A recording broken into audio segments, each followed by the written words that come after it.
Hello, Professor Nolan here.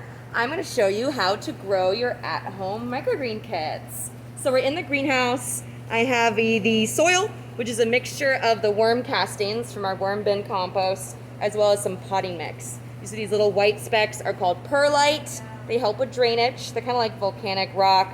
There's little sparkly, shiny bits that are mica, which is a mineral, also called vermiculite when it's broken down. And then the peat moss is the really fine little hairs. Alone, that potting mix is used commonly, but it's very hydrophobic, and it dries out too quickly, and it's really hard to get watered with the microgreen setup. Mixing in the worm castings hold a lot of moisture, and you'll have to water your kit less, and it's going to be easier when you first water it. The water will soak all the way through much more quickly. So I've found that in my experiment trials that combo of soil is really nice. So this soil is really beautiful. And so we have these kits. I use these would have been waste. These are from our grow plugs from the hydroponic system. Oh, you can see one in action right here. The tomato was growing in here, so you can see it's got the roots. There's a little tomato in that plug. So these plugs, I sow my seeds in. They come in these trays, so it's really convenient. But of course, the manufacturer does not take these trays back to refill, so this is then waste. So I've cut these into smaller pieces for your microgreen kits. So everything you'll notice is as sustainable as I can make it. These kits are being saved from the trash. They're reusable as well because it's a sturdy plastic. These seeds I'm not using in the greenhouse anymore. These gray striped sunflowers. So they're free. That we needed to get rid of them anyway. And then I'm providing your soil in a little baggy paper bag instead of plastic. So, sorry, I apologize if there's any holes in them, but I did not want to send 30 kits with plastic bags of soil, so you got paper bags of soil. So the first step is to fill your tray. You might want to get a plate or something because this will be kind of messy at home. But essentially, you just want to sprinkle or pour your soil into your tray. You want to fill each plug, not all the way. You got to save room for your seeds, right? So, about like 2/3. You want to try to press the soil down a little bit just to make sure there's no air pockets. If you have any really big chunks, you can remove those. All right, so see, they're all about half full. That's looking good. And now I'm going to sprinkle my seeds in. So you want to fill each plug completely with seeds. They will be overlapping slightly, but basically, ideally, you want one layer of seeds.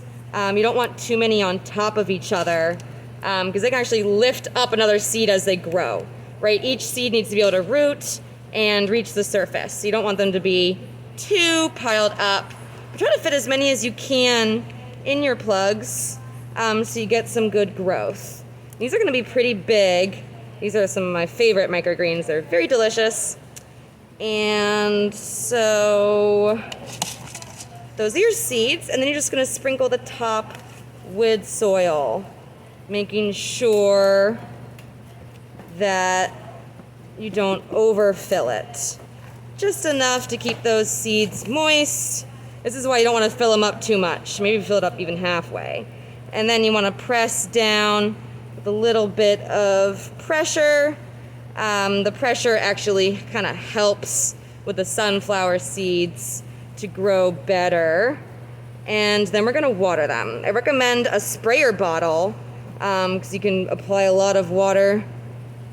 Or if you use the sink, just be sure that it's a gentle flow. You can kind of use your hand to move the water onto the tray so that it's not too heavy of a water flow that's going to dislodge all the soil.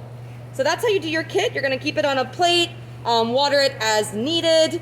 If it's dry, water it. If it's wet, you could probably wait another day. It's good to let it dry out in between waterings. And then when you harvest it, you'll just cut off the root and eat the top, and they're very delicious. So, we do have some of the microgreens, the sunflower microgreens that we're harvesting right now. Hey guys, let me just grab some of these microgreens. So these are the microgreens. They're very delicious. You're just going to cut off the root, right? Because it's a microgreen. You don't want the root. You just want to eat the top and maybe rinse off the soil, and then you're good to go. Super nutritious. Greens that you grow at home should only take like 10 or 14 days. If you have a nice, warm, sunny window, it can take as little as 1 week for them to reach maturity. You'll see these are just the cotyledons. If your true leaf grows and gets really big, it can get kind of bitter and hairy. So you don't want to let them grow for too long, right? Over 2 weeks will reduce the quality and the flavor. Or if you want, you can actually take the whole plant with the root and transplant it to a pot, and this will grow into a tall, actual sunflower that will eventually, if enough fertilizer and sunlight and time, will actually produce the flower that is the sunflower and will create more seeds from which you can make more microgreens. Thanks for watching.